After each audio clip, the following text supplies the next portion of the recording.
It all started a few months ago when my best friend and I made plans for the perfect trip. We'd been talking about it for weeks, an adventure we'd both dreamed about for years.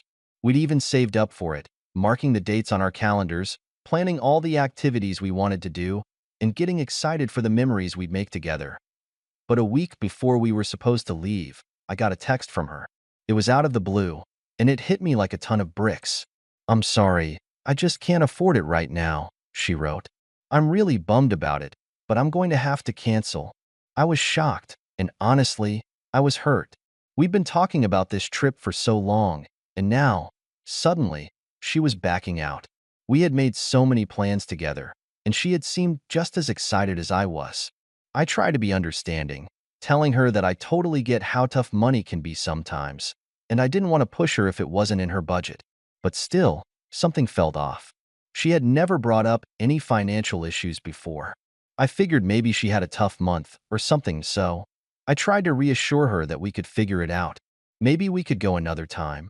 Or if it helped, I'd cover some of her expenses. After all, we've been friends for so long, and I really wanted us to go on this trip together. But when I offered, she insisted that she couldn't take me up on that. "Don't worry about it," she said. "It's just not the right time." I tried not to take it too personally, telling myself that sometimes things just don't work out. But deep down, I couldn't shake the feeling that there was something more going on. Why would she cancel so last minute? We had been talking about this for months. A few days went by, and I tried to let it go. I figured maybe I was overthinking it. But then, something happened that I couldn't ignore. I was scrolling through my social media feed when I saw her post. It was a picture of her at an airport, suitcase in hand, looking as happy as ever. And there, right next to her, was someone else. She had gone on the exact trip we had planned. Only this time, she was with someone else. I couldn't believe what I was seeing. How could she cancel on me and go on the trip with someone else? I stared at the post, trying to wrap my mind around it. Had she lied to me? Was this some kind of joke?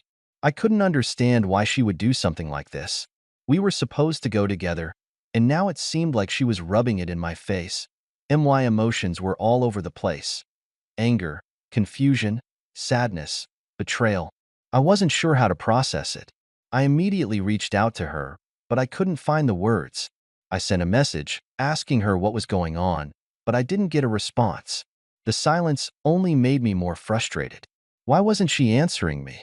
Had she really just expected me to brush this off? I had to know the truth, so I decided to call her. The phone rang, and I anxiously waited for her to pick up. When she finally did, I could hear the excitement in her voice. "Hey, I'm in such an amazing place. I can't wait to tell you all about it." She sounded completely carefree, as if nothing was wrong. But I wasn't having it. I had to ask, "Why didn't you tell me? You told me you couldn't afford the trip, but now you're there with someone else? What's going on?"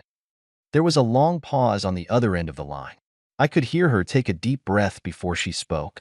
"I didn't think you'd understand," she said softly.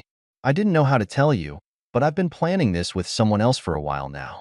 I really wanted to go, but I didn't know how to back out of our plans without disappointing you." Her words hit me like a slap in the face. "So, you just lied to me? You could have told me the truth, but instead, you let me believe you couldn't go and made me feel bad for even suggesting it?" She was quiet for a moment, and then she sighed. "I didn't want to hurt you, but I didn't want to cancel on the other person either. It wasn't easy, and I didn't know how to juggle both things. I didn't know what to say. I felt betrayed, and the way she was justifying her actions made me feel even worse. It was hard to imagine that she hadn't considered how hurt I would feel. I had always been there for her, and this was how she repaid me, by choosing someone else over me without a second thought. "So, that's it? You just didn't think it was important enough to be honest with me?" I asked, my voice shaking. She didn't have a good answer. All I heard was more hesitation, more excuses. "I just didn't want to let you down, but I guess I ended up doing that anyway." I was so upset, I didn't even know what else to say. I ended the call quickly, telling her I needed some space. But as I hung up, I realized something. I couldn't just let this slide. I couldn't be the person who let people walk all over me, so I decided to confront her in person when she came back. I didn't know what I was going to say yet, but I knew I had to stand up for myself. I couldn't let her think it was okay to treat me like this. I was going to get some answers, whether she liked it or not. When she finally came back from the trip, I didn't waste any time. I wasn't going to let this drag on any longer. I called her and told her we needed to talk in person. She sounded surprised, but agreed to meet up at a local cafe that afternoon. When I arrived, I was already feeling a mixture of anxiety and frustration. I couldn't stop replaying the conversation we had on the phone, but I knew this needed to be done.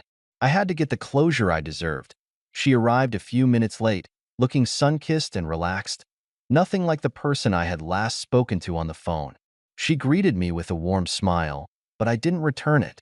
I was still too hurt by what had happened. We sat down, and after a few moments of awkward silence, I looked her square in the eye and said, "I need to understand why you did this. Why didn't you just tell me the truth about the trip? Why didn't you just be honest with me from the start?" She shifted uncomfortably in her seat. "I don't know. I guess I thought you wouldn't understand. I didn't want to hurt you, and I didn't know how to get out of our plans without disappointing you. It was easier to lie than to face the reality of letting you down." Her words stung, but I couldn't just let it slide. "So, you thought it was okay to lie to me and leave me hanging? You really thought I wouldn't understand? I would have been hurt, sure, but I'd rather you told me the truth than string me along with excuses." She looked away, guilt starting to settle in. "I know, and I'm sorry. I really messed up." I could see that she was genuinely remorseful, but that didn't change how I felt. I had given her the benefit of the doubt, and in return, she had chosen someone else over me. I wasn't sure if I could just forgive her, not yet at least. "It's not just about the trip, though," I continued. "It's about trust. You lied to me, and now I'm questioning everything. If you couldn't be honest with me about this, what else have you not been truthful about?" She was silent for a long moment, then looked at me with tears in her eyes. "I don't want to lose you as a friend. I messed up, and I'll do whatever it takes to make it right." At that moment, I felt torn. I wanted to believe her, but the hurt was still fresh. "I need time to think about all of this. It's not something I can just get over right away." She nodded, understanding. "I get it. I know I've broken your trust, and I don't expect you to forgive me right away. But I want you to know that I'm truly sorry. And when you're ready, I'll be here." We sat there in silence for a while, and I realized that while I wasn't sure if our friendship could ever go back to what it was, I wasn't ready to give up on it completely. I left the cafe with a heavy heart, still unsure of what I wanted to do. The betrayal stung, but I wasn't going to make any rash decisions. Maybe with time, things could heal, or maybe they couldn't. I wasn't sure, but I knew that for now, I needed to focus on myself and figure out what was best for me. The days after that meeting were tough. Every time I saw my phone light up with her name, my heart would skip a beat. Part of me wanted to reach out, to tell her that I was ready to forgive her and move on. But then I would remember the hurt, the sting of betrayal that still lingered in my chest. It was hard to erase the image of her smiling in the pictures, enjoying the very trip she had promised me we would take together. I spent the next few days thinking about our friendship and everything we had been through over the years. We had shared so many memories, and I had always considered her one of the most important people in my life. But this felt different. I had been made to feel like an afterthought, like I wasn't important enough to be considered when she made her plans. I knew deep down that our friendship could never go back to how it was. Trust, once broken, was so difficult to rebuild. And with each passing day, the distance between us grew. I could feel myself drifting, unsure if I even wanted to try and salvage something that felt so damaged. I took some time away from social media, trying to clear my head. But then, as if on cue, I saw the post. It was a photo of her and another friend, arms around each other, smiling and laughing. The caption was a simple, "Can't imagine life without you." It was like a punch to the gut. I had been replaced that I couldn't stop myself. I texted her, barely thinking. "So, I see you've moved on." She responded quickly, "What do you mean?" I didn't want to say it, but the words came out anyway. "You've already replaced me. You're hanging out with someone else, someone who's clearly better than me." There was a long pause before she finally replied. "I didn't mean for you to feel that way. You're important to me, but I messed up. I was wrong. I don't want to lose you, but I understand if you need space." I sat there staring at her message, feeling a lump in my throat. She had messed up, but so had I. Part of me wanted to forgive her, to let it all go and pick up where we left off. But part of me was scared. Scared that it would happen again, that she would let me down when I least expected it. I spent the rest of the day in a haze, unsure of what to do. I knew I needed to make a decision, but I wasn't ready. And as much as I wanted to pretend that everything could go back to normal, I knew it would never be the same. The question lingered in my mind. Was it worth it? Was it worth trying to fix a friendship that had already shown cracks? As the days went by, I couldn't shake the feeling that something wasn't right. My mind kept replaying the events over and over, the canceled trip, the photos, the text messages, and her words. I found myself checking her social media more than I should have, trying to understand her actions, but it only made me feel worse. I started wondering if maybe I was being too sensitive or if I was overreacting. But every time I tried to brush it off, the hurt would resurface, deeper than before. One evening, as I was sitting on the couch, scrolling through my phone, I saw a message from her. She had sent a simple, "I miss you." For a moment, I just stared at the message, feeling torn. Did I want to open up that door again? Or should I just let it be, knowing that it might only lead to more disappointment? I decided to respond. "I miss you too, but I'm not sure how to move forward." Her reply came quickly, almost desperate. "I understand. I don't expect you to forgive me right away, but I want to make it right. I've messed up, and I'm sorry. I just don't want to lose you as a friend." Reading her words, I could feel the sincerity in them, but at the same time, I wasn't sure if I could trust it. How many times had she promised things and then turned around and broken them? How many times had I convinced myself that she'd change, only to be let down again? But something inside me, something deep down, told me that I wasn't ready to completely let go of her. We had shared too many memories, too much history, to throw it all away without trying to repair the damage, so I agreed to meet up with her again, this time at a park near my place. We agreed to talk face to face, no distractions, no excuses. I wasn't sure what I wanted from it, but I knew I had to hear her out. When I arrived, I saw her sitting on a bench, waiting for me. Her face lit up when she saw me, but I could tell she was nervous. I was nervous too. "I'm glad you came," she said quietly as I sat down beside her. There was a long silence between us before I spoke. "I've been thinking a lot about everything," I started, trying to keep my voice steady.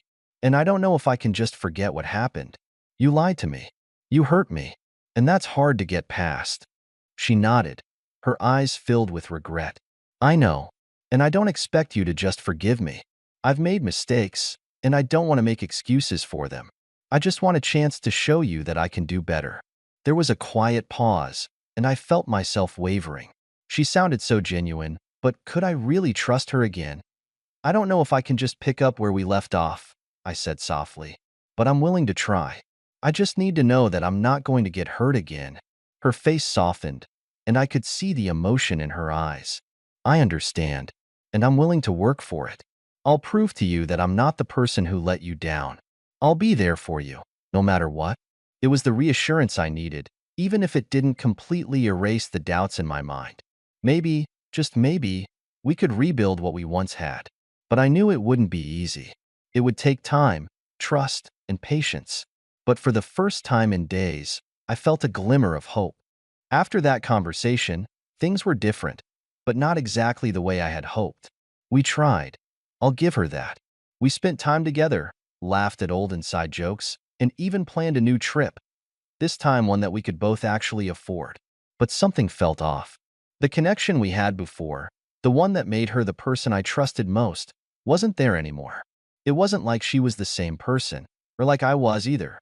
There was an awkwardness that lingered, a reminder of the betrayal I couldn't quite shake off. First, I thought maybe I was just being paranoid. Maybe I was overthinking it. Maybe it was just going to take time. But then came the day when she canceled plans with me again. This time, it wasn't even for a good reason. She told me she was too tired and needed to rest. I didn't say anything. I didn't even respond right away. I sat there, staring at my phone, remembering the last time she had canceled and then posted about being out with another friend. I couldn't help myself. I scrolled through her Instagram, and there it was. A picture of her at a coffee shop, laughing with someone else, I felt my chest tighten, my anger bubbling up again. It was like nothing had changed. She was still doing the same things. Lying, leaving me out, replacing me. This time, I decided I wasn't going to stay quiet. I wasn't going to keep letting her hurt me, just because I was afraid of losing the person I used to call my best friend. So, I sent her a text. I thought things were going to be different, but clearly, they're not. I'm tired of being your second choice. Her response came almost immediately. I didn't mean to hurt you. I'm sorry if you feel that way. I've just been busy. I never meant to make you feel like you're not important to me. But I knew that wasn't true. If I was important, I wouldn't have been pushed aside, again and again. She wouldn't have been out with someone else, enjoying the same things she promised to share with me. I wasn't just a backup plan. I deserved more than that. That night, I made a decision. I needed to walk away. No more giving her chances, no more waiting around for her to come through. The next day, I called her. I told her I couldn't keep pretending that everything was okay, that it was too hard to keep putting myself in a position where I was constantly disappointed. I wished her well, but it was time for me to let go. Her voice cracked when she spoke, but I couldn't let that sway me. I had made up my mind. I'll always care about you, but I can't keep doing this, I said firmly. Maybe someday we can be friends again, but right now, I need to take care of myself. She stayed quiet for a long time, and I could hear the hurt in her silence. I'm really sorry, she finally whispered, but I wasn't looking for an apology anymore. I wasn't looking for empty promises. I was looking for peace, and that meant moving on. As I hung up the phone, I felt a weight lift off my shoulders. It wasn't easy, but it was necessary. I realized that sometimes, the hardest thing to do is let go of someone who used to mean so much. But I knew I had to, for my own well-being. Days passed, and I couldn't help but think about the decision I had made.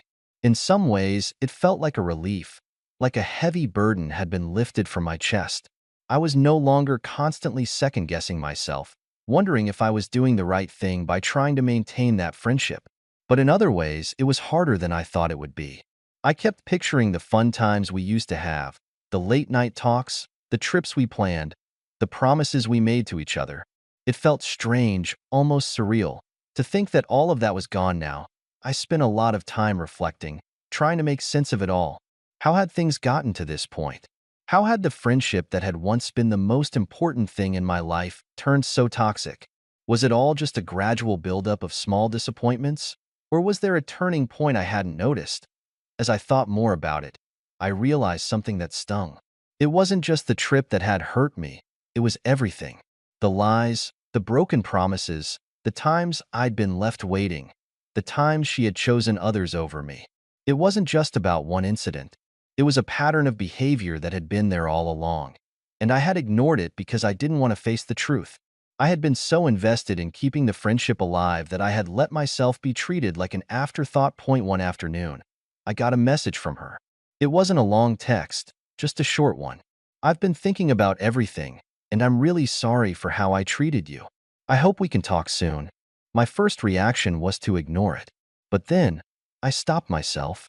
Maybe I needed closure. Maybe I needed to hear her side, one last time, before I fully moved on. So, I agreed to meet up. We met at a small cafe. When I walked in, I saw her sitting at a corner table, waiting. She looked a little different, more put together, but there was a sadness in her eyes. I sat down, and for a moment, neither of us said anything. It was one of those heavy silences that hangs between two people who know something has changed but don't know how to put it into words. Finally, she spoke. I've been selfish. I know I've hurt you, and I can't take that back. I've realized that I've been prioritizing other people, other things, over our friendship, and I'm really sorry for that. I listened, but part of me was still guarded. She was saying all the right things now, but had she really changed? Or was this just another one of her apologies that would lead to the same old behavior? I'm not asking for forgiveness, she continued, but I want you to know that I'm working on myself. And if you ever want to try again, I'll be here. For a moment, I considered what she said. Could I really forgive her and try again? Could I trust her not to hurt me again? I wanted to believe that people could change, that this conversation meant something, but deep down, I knew I wasn't ready to go back to where we had been, so I told her what I had learned. I appreciate your apology. I do. But I've realized that I need to let go. I can't keep waiting for things to change when they never do. Her eyes filled with tears, and I felt a pang of guilt, but I knew this was the right choice. I had to choose myself this time. Maybe one day, we can reconnect, I said softly, but for now, I need to keep moving forward.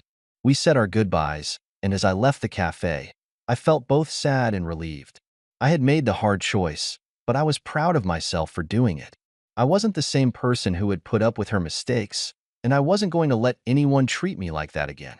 What do you think? Did she make the right choice by walking away? Or should she have given her friend one more chance? Let us know in the comments below. Everyone's got their own perspective, and we'd love to hear yours. And if you want to hear more stories like this, be sure to subscribe. More drama and more life lessons are coming your way. You won't want to miss it.